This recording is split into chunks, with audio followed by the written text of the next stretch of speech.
So I'll be really honest with you, the last day has been like being shell-shocked. And it's made me just want to hide under my bed, had heart pains. I just didn't expect the misconstrued stuff, the lies, the misinformation, people not even asking me and just making stuff up and, whatever. But I just thought, okay, maybe I just need to step away from this, or Brian needs to step away from this. Someone else can do it. Maybe that'd be best. And then I got messages, and I've gotten 1,000 messages, but I've gotten some from people not white. And specifically the one I want to talk about is from a black gentleman who basically said, don't you dare stop. Because this has started something's churning. And even though it looks like chaos and it looks scary, like I'm paraphrasing, and it looks yuck, that's how you know it's working. That's what revolutions look like. They're not pretty, they're messy. And things are going to be said, they're going to be twisted around. And he's like, but even then, that means people are in conversation. And we haven't had something like this in a long time.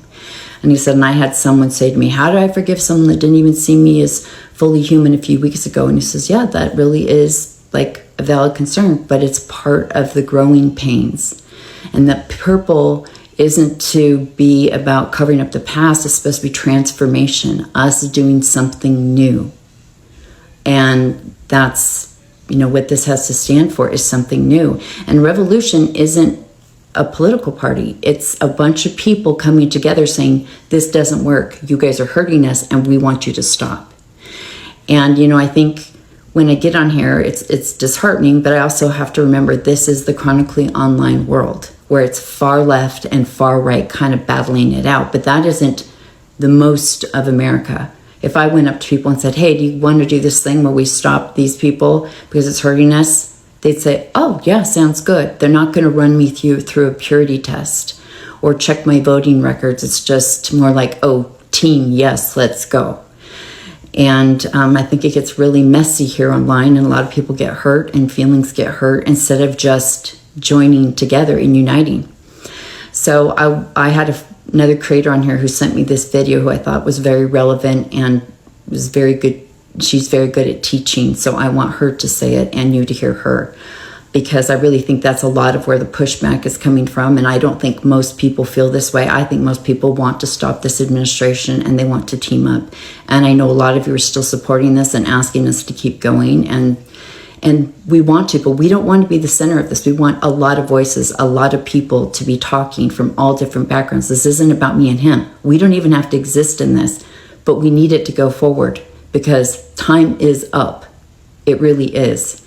So I hope you will continue in this conversation, even though it's hard, even though it's painful. And then you'll listen to people like this beautiful woman teach her aspects on things. I think it's time that we talk about what I'm dubbing the authoritarian left. And the reason I feel like it's important for us to finally talk about this group of people is that it will help us understand the rise of far-right ideology. I think a lot of people keep zooming in and trying to understand what it is about this rise of far-right extremism, not just in the United States, but around the world. But I think it's important that we zoom out and we see the full picture. And that full picture, in my opinion, includes what I'm dubbing the authoritarian left. And in fact, if you step outside of internet spaces for 2 seconds, you'll realize that most people fall under a category called the middle ground majority.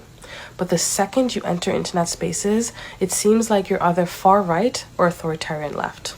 I'll first start with a psychological definition of the authoritarian left because I feel like that is the best way to explain the underpinnings and the motivations of this group, because I think it's important to separate the motivations of the authoritarian left and the general left. Like, I'm a liberal, I'm a leftist, but I don't identify as an authoritarian left. The first part is identity substitution. When people lack tangible power or political wins, moral superiority becomes a substitute for identity. So it's not about necessarily being a part of a group that wants to change things for the better. It's about power and control. The second is the fear of exclusion. People mimic outrage because belonging, especially online, is precarious. You either join the pylon or risk becoming the next target. Once again, it's about control. The third is cognitive closure. When certainty feels safer than nuance, the far left policing subculture offers clear heroes and villains, which relieves moral anxiety. Once again, about power and control. And I think this quote best exemplifies everything. When activism becomes about moral theater, it stops being about liberation and starts being about reputation. It is not about actually being a good person. It's about people thinking that you're a good person. There's a huge difference. How does this have to do with the rise of far-right ideology? Well, in my opinion, this is what the right is talking about when they mean woke. But unfortunately, they've lumped in groups of people that genuinely care about making the world a better place, genuinely care about being good, and this morality police / authoritarian left. Because most people fall under this middle ground majority that does not need you to have a PhD in human rights to believe that you care about people. They do not expect perfection. They understand that people are flawed and nuanced, and they change and they grow, and they leave room for that. But it seems like in internet spaces and online spaces, for the longest time, the dominant narrative was that you are either perfect or you are gone forever. And that does not leave room for conversation. And that, in my opinion, is how we get the rise of the far right. Because this is the cycle. The left overly moralizes. The right weaponizes that backlash. Then the left doubles down, and then polarization deepens. There's no winning here. What then happens is what is happening right now, which is people just become more and more extreme, at least online. And I feel like it's starting to trickle into real life, even though I still believe most people are very much so in the middle of like, are you trying to be a good person? Do you try your best every day? You're a human being, I'm a human being, that's fine. But if you're just online, you think that it's either perfection or not. And it's hypocritical because nobody's perfect. Let he who has never sinned cast the first stone.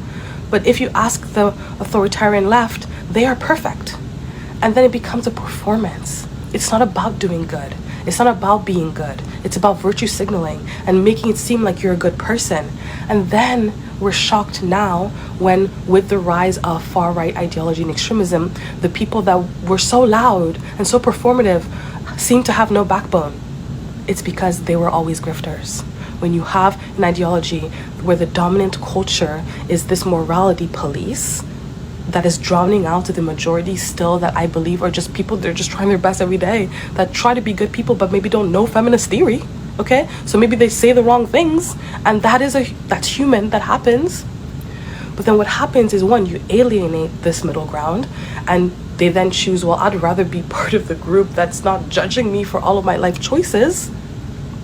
And they start to see the left for the hypocrisy that it is, and they lump the entire left as part of this morality authoritarian police, when they are, in my opinion, a very loud minority, a very loud and insecure and domineering minority.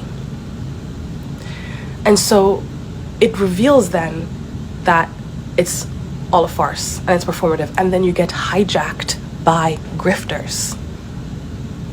I mean, it's happening on both sides, but it's also happening on the left. And I don't think we're talking about it enough, because it feels like the moment you say something that is criticizing the left and criticizing the fact that it's not perfect, the authoritarian, left just eats you up and cancels you out of existence. We're lacking nuance in a world that is life is nuance. Life is the gray area between black and white, but we keep acting like life is either black and white, and online spaces makes you feel that way.